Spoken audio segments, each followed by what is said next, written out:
పేషెన్సీ, consistency ఓర్పుగా క్రమం తప్పకుండా చేస్తే ఈ ప్రపంచంలో దేన్నైనా సాధించవచ్చు అనడానికి ఒక చిన్న ఎగ్జాంపుల్.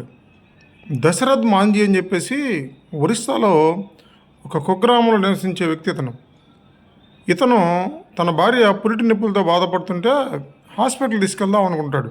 నార్మల్ డెలివరీ అవ్వదు, ఆమెకి వైద్య సౌకర్యం అవసరమైంది.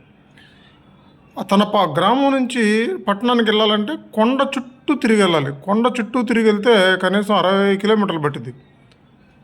ఈతను గ్రామస్తుల సహాయంతో ఆ కొండ చుట్టూ తిరిగి తీసుకెళ్లేటప్పటికీ తన భార్య వైద్య సహాయం అందక చనిపోయింది.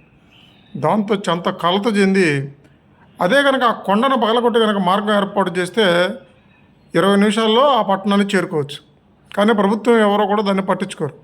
దాంతో దశరథ మాంజీ గ్రామస్తులు ఈ కొండను పగలగొట్టి మన గ్రామం నుంచి ఆ పట్టణానికి మార్గాన్ని ఏర్పాటు చేద్దాం అంటాడు. అందరు నవ్వుతారు. కొండను పగలగొడతాం ఏంటి, మనం మార్గాన్ని ఏర్పాటు చేసుకోవటం ఏంటి, మన వల్ల కాదంటాడు. కానీ తన భార్య ఈ కొండకు అడ్డంగా రావడం వల్ల చనిపోయింది అనేది దీంతో అయినా ఈ కొండ నేనే పగలగొడతానని చెప్పేసి రోజు సుత్తి శానం తీసుకొని కొంచెం భోజనం నీళ్ళు తీసుకొని ఆ కొండ దగ్గరికి వెళ్ళి దాన్ని కొడతం మొదలుపెట్టాడు. ఊళ్ళో గ్రామస్తులందరికీ పిచ్చెక్కింది. ఒక మనిషి కొండను పగలగొడతాయింది, పిచ్చెక్కింది దశరథ మాంజీ గారు అందరూ రోజు నవ్వేవాళ్ళు. కానీ ఎవరు చెప్పినా తన మాట మాత్రం వినలేదు. తన లక్ష్యాన్ని మాత్రమే మనసులో పెట్టుకొని ప్రతిరోజు వెళ్ళడం, క్రమం తప్పకుండా కొడతాం, కొట్టి కొట్టి కొట్టి కొట్టి కొట్టి కొండని అడ్డంగా చీల్చాడు.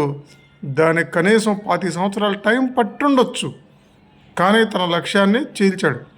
ఇందులో నేర్చుకోవాల్సింది ఏంటంటే, నువ్వు ఓర్పుగా క్రమం తప్పకుండా చేస్తే ఏ లక్ష్యాన్నైనా ఏ విజయాన్నైనా నువ్వు చేరుకోవచ్చని ఇది ఒక లైవ్ ఎగ్జాంపుల్గా మనం భావించవచ్చు.